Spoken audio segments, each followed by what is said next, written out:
Well, it's good to be part of this group today, and my particular topic of discussion maybe has a little less application to individual farms or ranches, but maybe broader application, thinking about weed management on a landscape scale. And the term proactive would mean that we're looking forward to what the problems might be in the future. And so as we talk about weed prevention, I think that's definitely the case, that we need to be looking forward. We may feel like we already have our plate full with the problems that we're trying to manage, but things could always be worse. And so we need to kind of think about how would they be worse, and how might we be able to do something today to prevent that from happening. And again, the concept of weed prevention area, I thought, probably can't involve a single person until I heard the acreage on somebody has a pasture that's 10 to 100,000 acres. Well, maybe you're going to establish your own weed prevention area. So we'll come back to that. Weed prevention is managing in a way that keeps weed invasions from happening. And again, I know that you have some weeds already that you're dealing with. Obviously, it's too late to prevent them, or maybe it's not. There are many instances where early response to weed infestation could have headed off widespread invasion. And the picture I have up here is Dyer's woad, which is really common in our valley and now throughout many of the western states. And we have a record of it growing in a house garden used as a dye plant. And nobody really worried about it back then. I'm not sure why they didn't worry when it started creeping up the first canyon that it invaded, but now looking back, we could have done a lot towards its management early on. Prevention is likely one of the most effective management principles and processes that we can employ. So as we look at the EBIPM model, really we want to focus in here, the tool or the strategy we're talking about is this concept of prevention. But really we're thinking about it in terms of what kinds of things can we impact in this model that can prevent weeds from becoming a problem in the first place, or prevent them from becoming more widespread in their distribution. And so things that Brenda already talked about is we can limit disturbance in perennial grass stands. We can manage in a way that enhances the performance of those perennial grasses and disadvantages weed species, so by controlling the availability of sites.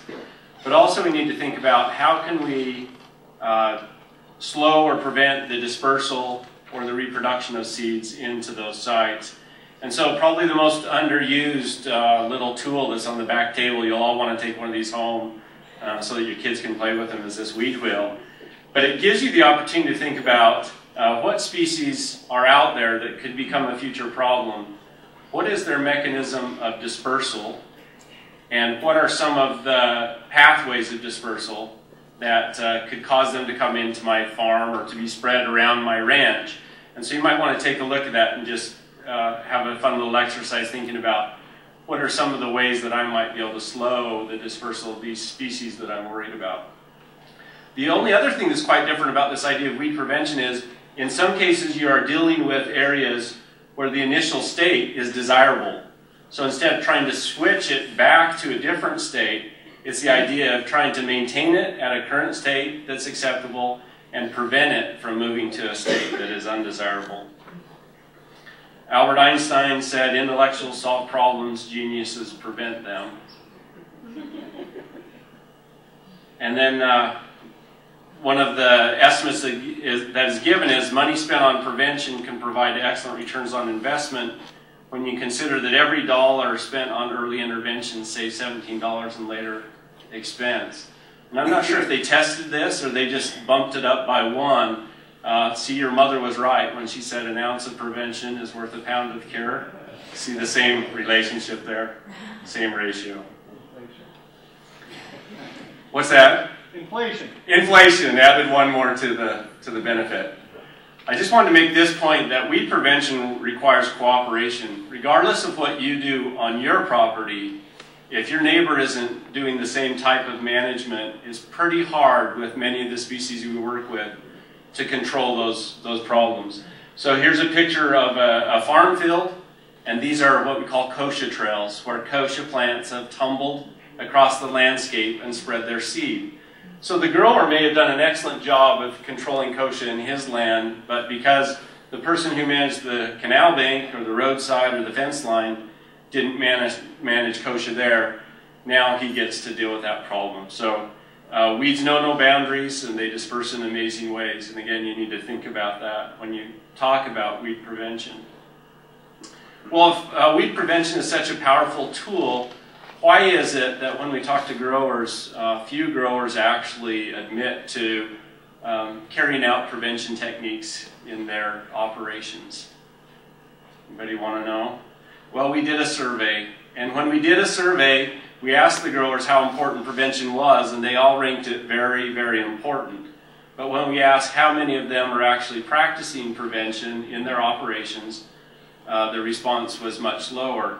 Some of the reasons that they don't practice prevention include things like the level of results. If I go out and spray a swath through the middle of a large infestation, at the end of the day I can see that I've really done something.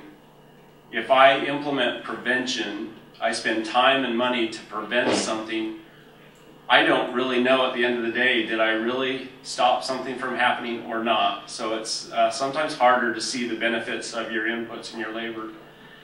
Some other limitations include limited knowledge on how to do it, the time and the inconvenience and the funding required to carry it out. So a new concept really to address this idea of prevention on a landscape scale was introduced by Roger Sheely and others. And the main, kind of the broad concept is weed prevention area is people with a common goal, maintaining or creating healthy land resources where they live. So kind of this ground up effort, but teaming together to try and protect those resources that are so important to us. Weed prevention areas help to slow the spread of weeds, minimize environmental and economic costs associated with weed management. They can be cooperatively managed areas and pretty much need to be.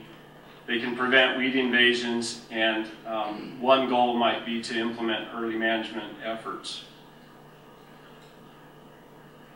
A weed prevention area doesn't necessarily mean that this area is free from weeds. It can take many forms. In some cases, it is protection for intact habitats or intact native or perennial grass stands. In other cases, it might be containment of new invading species within the management area. And in some locations, as was mentioned earlier, it may be the prevention of secondary invaders or additional invasive species that could become problematic in the future. So even though this area in the bottom is dominated by cheatgrass, there still could be prevention implemented there to prevent something, I know, hard to believe, worse than cheatgrass, maybe Medusa head. As part of this ecologically based invasive plant management program, we did put together this guide called Establishing a Weed Prevention Area, a step-by-step user's guide, and that's available here today. It provides help with the organization and function of a weed prevention area, and also includes additional information, including some different tools that could be used, worksheets that could be used by an organization of a weed prevention area, and additional resources, including some information on how to do early detection work as far as mapping weed species and determining their dispersal. If we look at some of the guidelines, it's really a five-step process. First, introducing the weed prevention area concept, finding somebody who's willing to champion this idea and build support among the community or the group. Second is to organize it and establish leadership, establish the boundaries of the weed prevention area, and then prioritize weed list. Third would be to develop an action plan, and this is to set goals and objectives and then develop site-specific strategies to achieve those goals. And I think this is a really critical part of the program where thinking changes a little bit from what we might think of in a traditional cooperative weed management area. Fourth is to implement that action plan, put it into motion, look for financial sources to help fund those efforts, and then keep records so that you can evaluate the effectiveness. And then finally would be the importance of evaluating that plan and determining if it's met those short and long-term goals. And then if needed, coming back to step 3 and modifying that, that action plan to make sure that it does meet those objectives. So some of the things that would be included as components of a weed prevention area action plan, again, would include the vision and goals, the people that are going to be involved, and then the whole rest of this you can see is really thinking about management. What kind of prevention strategies will be employed? What kind of mapping or early detection strategies will be used? And then also, what kinds of ecosystem management strategies will be employed? And this is, again, where I think that it's really takes us into a different mindset. And so I like this book cover here from For Better or Worse. The neighbor looking over the fence is wishing that, that this little gal's parents would implement some kind of a prevention strategy to keep the dandelions from moving over onto his property. So some specific, site-specific strategies would be to reduce the susceptibility of the land to weed invasion, establish and manage competitive plants, limit soil disturbance, all those things associated with site availability, to prevent the spread of invasive weeds into new areas by interrupting weed invasion pathways, and that's where this little wheel can help you kind of think about what those pathways might be. Limit weed seed production and dispersal, again, possibly even using something like grazing, but also needs to involve early detection and eradication of satellite patches. So maybe instead of spraying through the main infestation, maybe it would be better to spend effort spraying some of those satellite patches containing neighboring weed infestations. And really another powerful tool to that would be to develop monitoring, education, and awareness programs. And we talked about getting funding. A lot of times that's an important key to this in order to then bring attention to the problem so that other stakeholders will be willing to provide resources. Some advantages would be that it's easier for a group like this to secure additional funding, and that kind of addresses one of those issues of the cost of carrying out prevention. It provides an opportunity to create awareness of the problem and encourages additional people to be involved in prevention efforts. I think the big thing that Weed Prevention Area does, other than maybe change the name of this group, is to change our way of thinking. And the traditional approach is, what do we do now that we have this major weed problem? The Weed Prevention Area approach is to keep land without invasive weeds free from those weeds, to prevent early infestations, and to develop an action plan with measurable objectives so we can see how we're doing. I like the other quote by Albert Einstein, and I'm going to mess it up because I don't have it written here, but he said, solving problems takes a different way of thinking than was used to create the problem. So that's at least kind of the idea. And I think a Weed Prevention Area does this, changes kind of the thought process. We established a kind of a case study with a weed prevention area called the South Cache Weed Prevention Area. It was established in 2009 and utilized a core group of landowners who have been battling Medusa head for a lot of years. An input that was given to that group was some funding to provide a weed prevention area coordinator.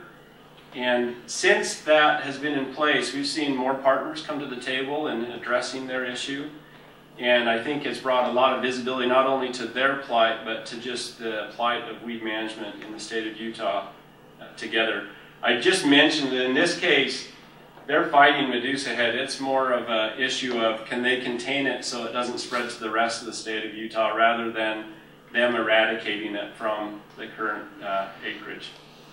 I just wanted to show, here's a list of contributors, people who have contributed money, resources, time, efforts.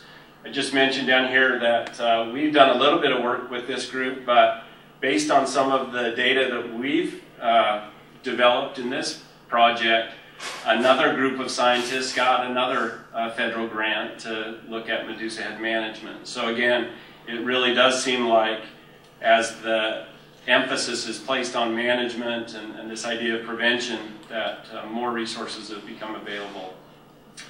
They do put together some brochures to highlight what's being accomplished, and one of the highlights from the 2010-2011 season was that they sprayed 985 acres of Medusa head. They seeded 887 acres. They held a spring tour to look at different chemical control options. They were able to purchase a range drill, and they've been providing that range drill to landowners. They've produced education and products, and they've been involved in some other research efforts. And one of the big things is they've really ramped up the investment in determining how widespread the problem is, using both remote sensing and ground-based monitoring. And maybe the negative side of this is they found that the infestation is probably well beyond what they originally thought. But some of these management efforts are carrying over even into the adjacent counties. So it brings hope that the attention on Medusa head will slow its spread across the state. So I think if we think about what impact has a weed prevention area had, it's really addressed all of those concerns that growers have in implementing prevention in their management operations. In summary, prevention is the most cost-effective weed management method. Weed prevention areas can be a vehicle for encouraging the implementation of land-scale weed management efforts.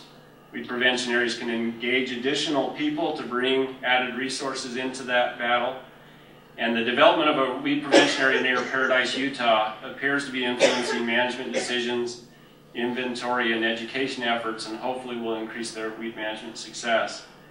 And I think that weed management concept can be adopted by in most weed management situations. And with that.